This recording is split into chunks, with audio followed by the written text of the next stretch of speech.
With the arid climate of New Mexico, an indigenous people of the area developed a board game that can be seen as being played upon a serpent's back due to the diamond pattern found upon the board. And who knows, maybe someone was sacrificed when the game came to an end as a means of satisfying the serpent in question. Greetings and welcome back to Checkpoint Gaming, Checkers.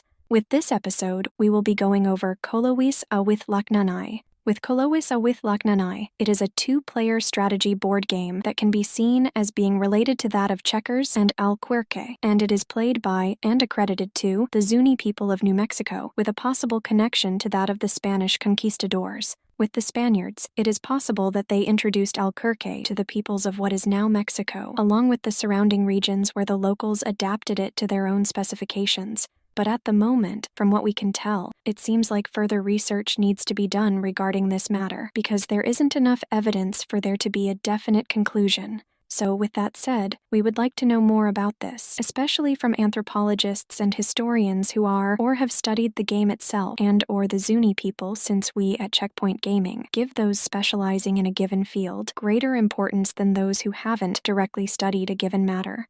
We would also like to hear from the Zuni peoples themselves who are active players of the game to help educate us on this given matter. And in the Zuni language, Kolowisi is in reference to that of a water serpent found in their mythology that is in possession of feathers or horns. Besides Kolowis Awithlaknannai, the game is also known as Fighting Serpents, Serpent Fight, Stones Kill Serpents, and Awithlaknannai Mosona. In addition to this, although the full name of the game is that of Kolowis Awithlaknannai, it can be known by the slightly shorter name of Awithlaknannai. From our research, Kolowis Awithlaknannai was described in Stuart Coulin's book Games of the North American Indians, which was published in 1907, along with it being published in R.C. Bell's book Board and Table Games from Many Civilizations in 1969, with Bell listing the game as Battle of Snakes. The game also comes with a number of different sized boards that can have a variety of different points printed upon them. With the objective of the game, it is to capture all of the opponent's pieces, or to prevent the opposing player from being able to perform a move with the first player to do so, winning the game.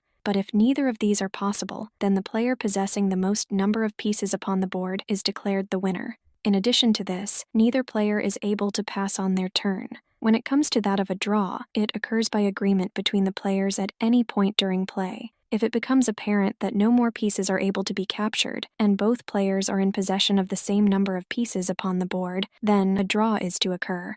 When it comes to the equipment, it consists of a board that is longer than it is wide, with a total of 24 counters being equally divided into two different colors. With the board itself, it possesses 3 horizontal lines that run parallel to each other and are intersected by a number of diagonal lines along the width of the board, thus causing the board to be made up of linear patterns instead of squares. And found at the end of the 2 outer horizontal lines are curved lines that connect each corner point to that of the middle line, thus creating an additional intersection at the middle line when compared to that of the outer 2 lines. Each of these intersections are known as points. With the base design of the board that we'll be using for this episode, it is that of the Mosona Awithlaknannai version, where the 2 outer lines possess 8 points and the middle line possesses 9 points. There is also a Kolowis Awithlaknannai board, where the outer 2 lines possess 16 points and the middle line possesses 17 points, with the 46 total pieces being equally divided amongst the players. But the board is able to be any size as long as the 2 outer lines are of equal length. The center line possesses 1 more point when compared to that of the outer lines, and each player has enough pieces to properly play the game. On top of this, the number of diagonals, and thus corresponding intersecting points, will vary depending upon the location upon the board. Along the middle line, it's about 17 intersecting points and about 16 intersecting points along the 2 outer lines, which is typical. When determining who is going to go first, we'll leave it up to the players on how they would like to go about doing this. But with that said, it should be done at random. Regarding piece placement, each player is to place one of their pieces onto each of the points found upon the line found closest to them. From there, each player is to place one of their pieces onto the points found on the right-hand side of the middle row from their given orientation. When it comes to that of the middle point, it is to remain empty at the beginning of the game, with said point being the only empty point.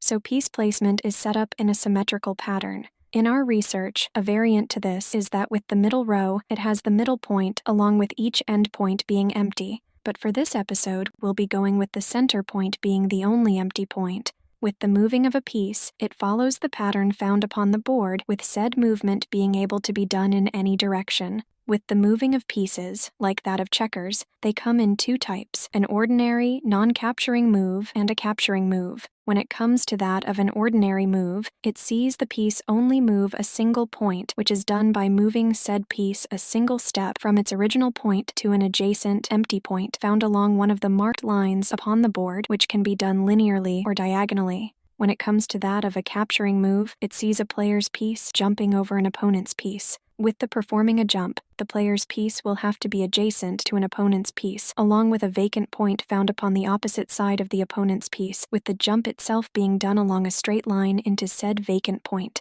Once captured, the opposing piece is removed from the board. With the nature of setup, the first player will have to move one and only one of their pieces into the middle point, with player turns alternating between them from now on. Each turn will also only see a single piece be moved per turn. Given the fact that capturing is mandatory, the players will have to perform it if a capture presents itself. And if multiple jumps present themselves, only a single piece is able to be captured for any given jump. If more than one piece that is able to perform a capture, or there are two or more opponent pieces available to a given player piece, then the player is able to choose which piece is to perform a capturing move or which opponent piece is to be captured.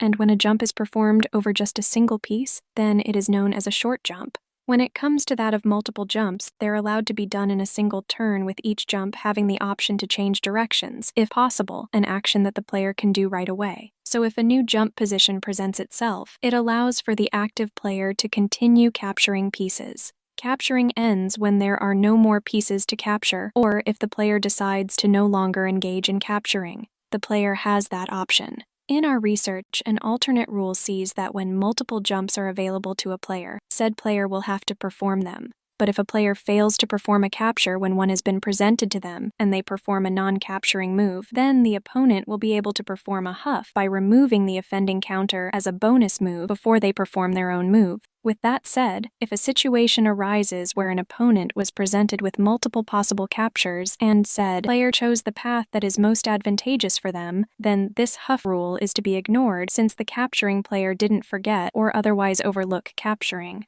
They just chose one possible path for the capturing of pieces. So, basically speaking, a player isn't to be punished for making a decision, especially if it's a decision that the opposing player disagrees with. In addition to what we have already addressed, there are some variants available to the game. Besides different board sizes and the initial number of open spaces at the start of the game, which were already addressed, the different variants will be addressed here. First, if the player has the opportunity to capture one or more of the opponent's pieces, then said player is required to do so.